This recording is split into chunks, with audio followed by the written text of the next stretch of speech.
This is how it is going to go. We are going to have 7 days straight where we have picks that you can make with your chance to be BetTV's Betting Extraordinaire for a chance to win $25,000. If you get the first 3 questions right over the course of 3 days, you're going to win $250. If you get to day 5, you're going to win $2,500. And if you get through day 7, a week straight of correct picks, we're going to give you $25,000. No joke.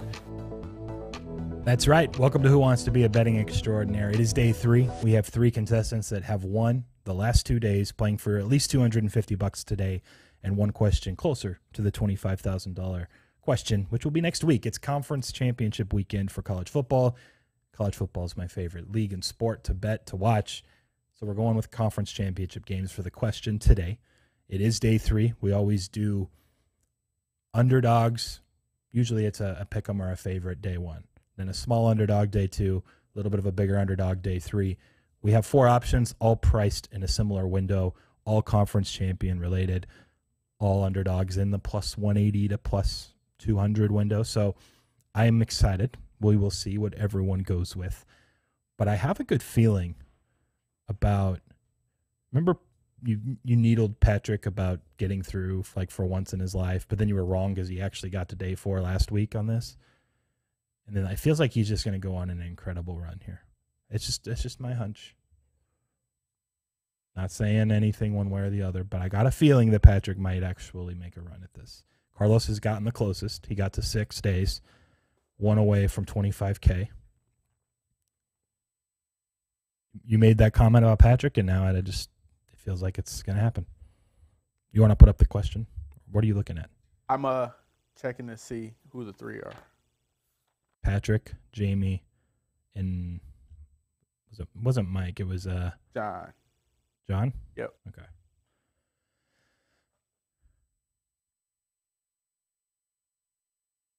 There it is. Baylor playing Oklahoma State, Big 12 title game. A little bit of steam on Oklahoma State about an hour and a half ago or so. Maybe not even quite that. Pushing 6.5 a lot of places. All the 5.5s are gone. Went from 5.5 to 6.5 some spots. A lot of 6s still in the market, but that is the first option. Baylor money line. Second, similar type of spread. You have Alabama, more like 6.5 across the board, though. Them on the money line, and then Utah State, basically 6 across the board on the money line. Now, the other side, which also pays a similar like plus 185 price range. I think I did it based on one book's odds, and it was plus 188. The money lines of those same 3. You think all 3 of those teams lose outright? Then parlay the favorites. Parlay the 6 and 6.5 point favorites. Okie State, Georgia, and San Diego State. It's that easy. So let me ask this just to clarify. Mm-hmm.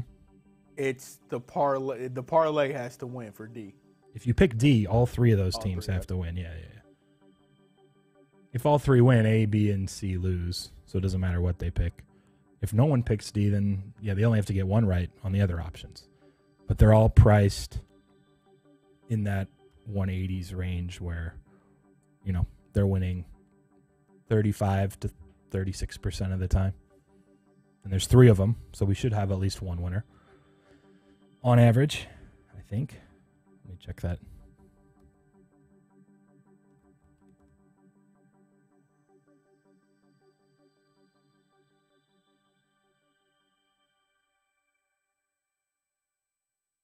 No callers yet. We should just hang up. We should just call it a day. Well, that's it, man. You ain't first, you're last. Yeah, we should have a winner about 74% of the time. And in that chunk of 74%, we can definitely have more than 1 that get through. So we got some callers now. All right. We'll roll with it. Just had to do a little math first. Jamie's up first. Cool. Welcome to the show, Jamie.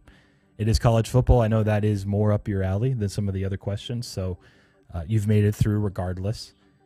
Do you have a game, a play that you like more than another, or do you have to just go with he hung up? Wow, just like I was giving him credit for maybe he had to go fly a plane again. Who's up next then? He's back? All right, Jamie, can you hear me okay? Yeah. All right. It's a college football question. You got a shot. Do you have a preference? Have you heard the question? Let me know if you need me to repeat it, where you're at. Before you repeat it. He's definitely like 30,000 feet above the ground. Can you hear me still? You got me? Yeah, now you're back. All right, go ahead. All right. Cool. What's the question? Which of these wins? Baylor money line, Alabama money line, Utah State money line, or the reverse in a parlay, the three favorites, Oklahoma State, Georgia, and San Diego State. They're all priced between like plus 180, plus 200. Bama's plus 200. The other three are all around 180 to 185. It's a good question. I like that. Me too. I actually am. So I bet San Diego State to cover. You know, I am high on Georgia. I took them earlier to win the SEC. I bet that the other week. And then Oklahoma State, I mean, that's the one I don't really know. But I know they got steamed a bit earlier today. And I do know just that typically in like college football championship weekend that the favorites tend to win. I think I was listening to like the Stanford Stevens Bear. Yeah, 27-1 for 4-point or greater favorites since the playoff era in the major conferences. Now, the Mountain West Conference doesn't include his stat, but yeah, 27-1. I heard the same thing. Yeah, and actually, I think it's one that I feel the most confident on. I mean, that one's got this team like crazy. I bet it at 4 earlier this week. It's what, like 6.5 now? Mm-hmm. And I don't believe in Utah State. They sucked last year. They've had a really good turnaround, but I'm not convinced on them. I put them with kind of NIU. So I'll do the money line parlay.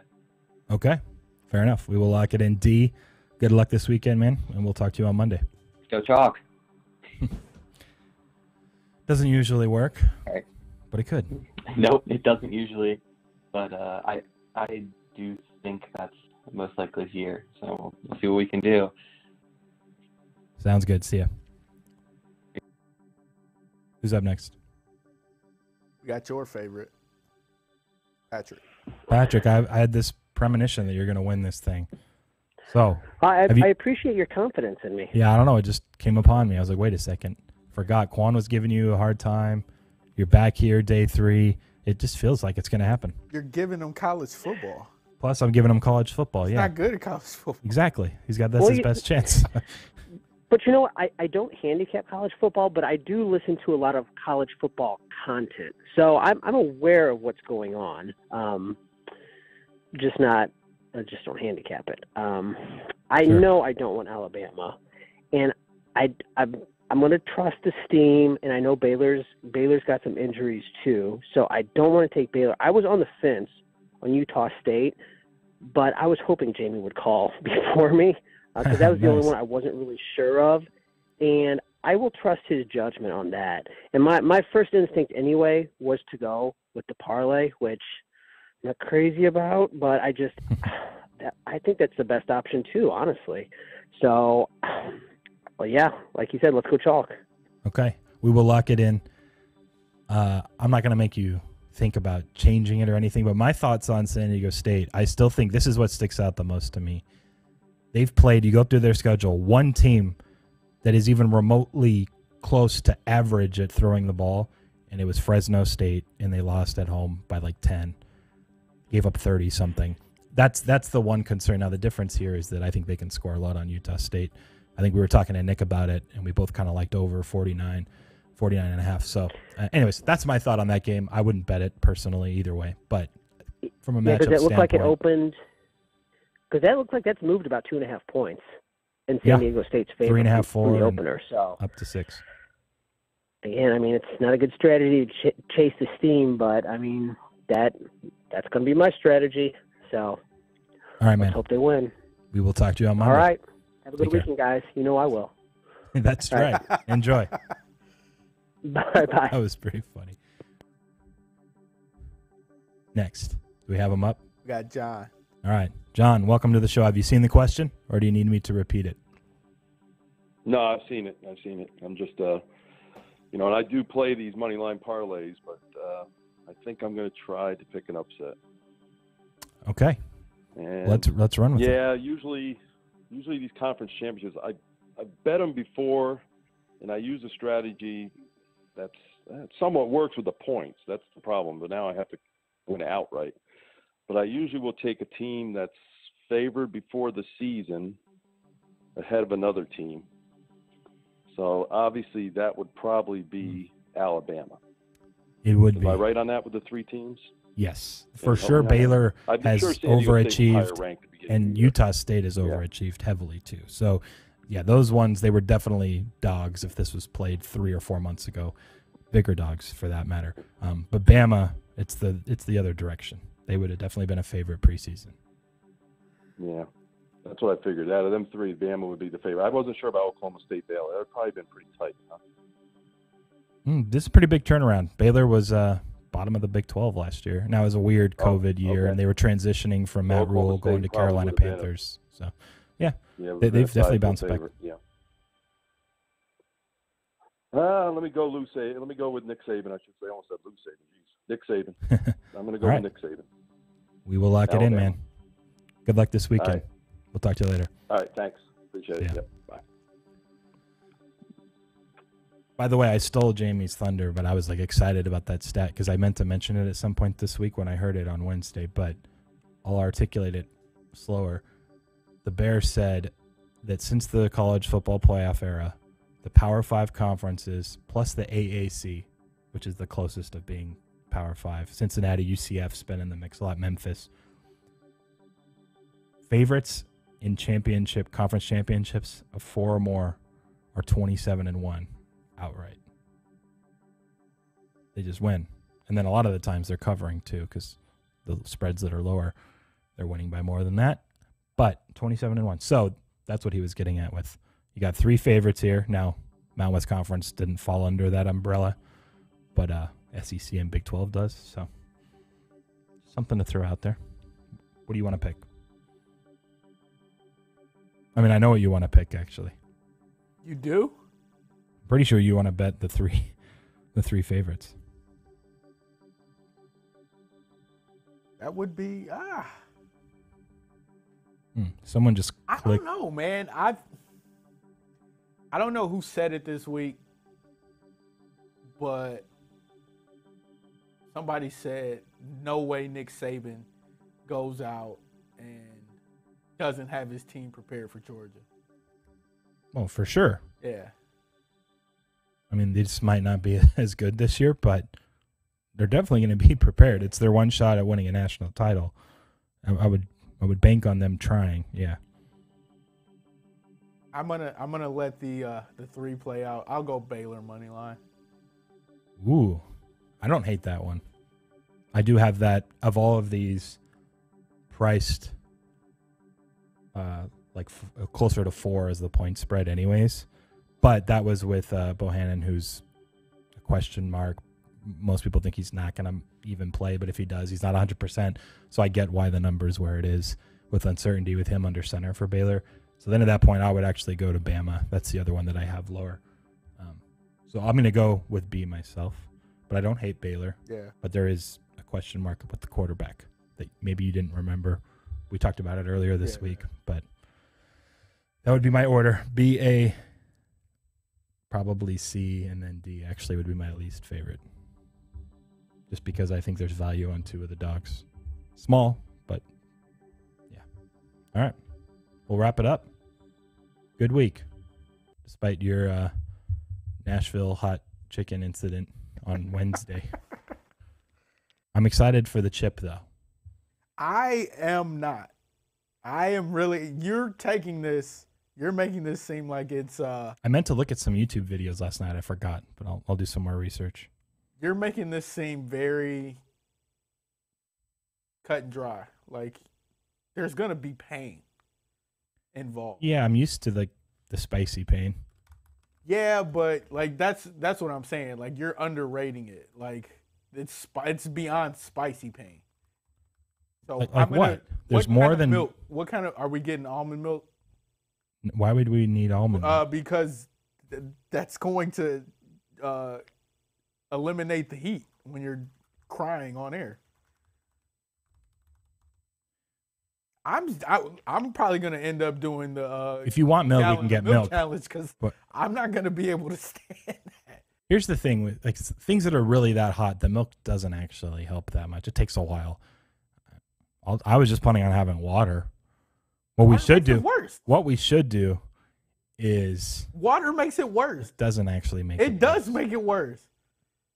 It doesn't. That's like, I think that's a total myth. Mythbusters. Have they done that? Mythbusters done that one yet? They should do that one. Okay. Milk versus water. This is really but we should do who can eat it and then go the longest without drinking. We're going to see who will set lines for who grabs the water first or who grabs the drink first, how long until they cry. Yeah, okay. How long until they sweat. We'll have odds laid out for the viewers to bet on. That'll be good. I believe so. Yeah, the milk water thing has just never worked for me. There's no difference in my head. What does though, I think like if you like fats absorb the heat, so like a spoonful of peanut butter, like it really absorbs it. So that's something I've had to do maybe like twice in my life where I was like, this is way hot. I need to, and peanut butter worked. You could probably just chew on real nuts too. Bread. I was bread is fine too. Bread on Wednesday. But like the real like peanut butter is just like fat and sugar, and that just like absorbs the whatever chemicals of the heat that are everywhere in your mouth. We'll see how hot it really is. I just am not anticipating it being that bad. But you're I need a gallon of milk, and you're struggling already. I'm really excited about how confident you are about this. This feels like me with free throws. Now I'm definitely better than a 20% free throw shooter. We're gonna see. So. This is the real question. I actually was thinking about it this morning while I was getting ready. So I was like, oh, yeah, the chip thing, that's too bad it's not overnight. You had to wait till next week. But if you get it on your lips, that really hurts. So how big is the chip? Are we like allowed to go all in one, or do we need to try to bite it so that it doesn't get on your lips because you can't fit the whole chip at once? That's my main concern, is strategy to avoid lippage.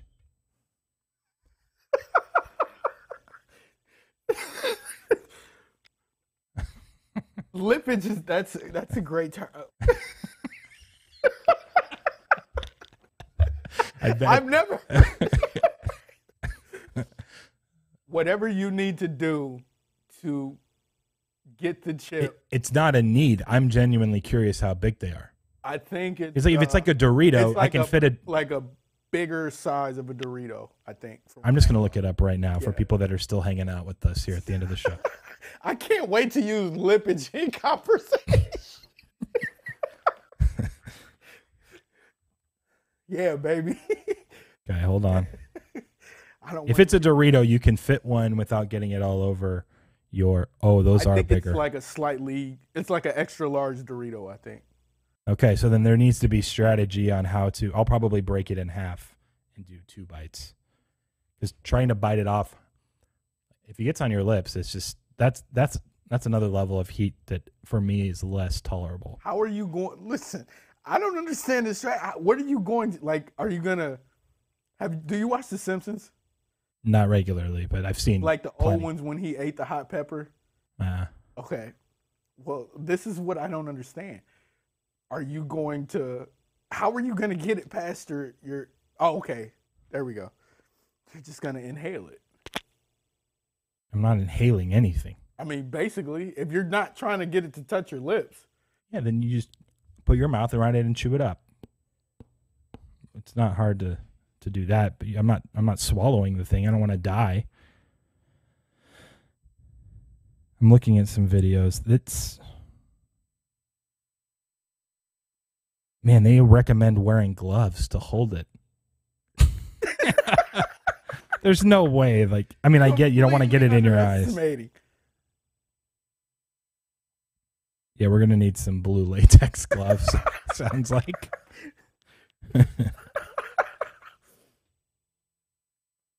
I'll survive it though. It's not gonna be that bad. I might have to break it in half pre-pop because I don't want to get it on the lips. They're like 10x's the pain. With that, We will be back next week with the chip eating challenge.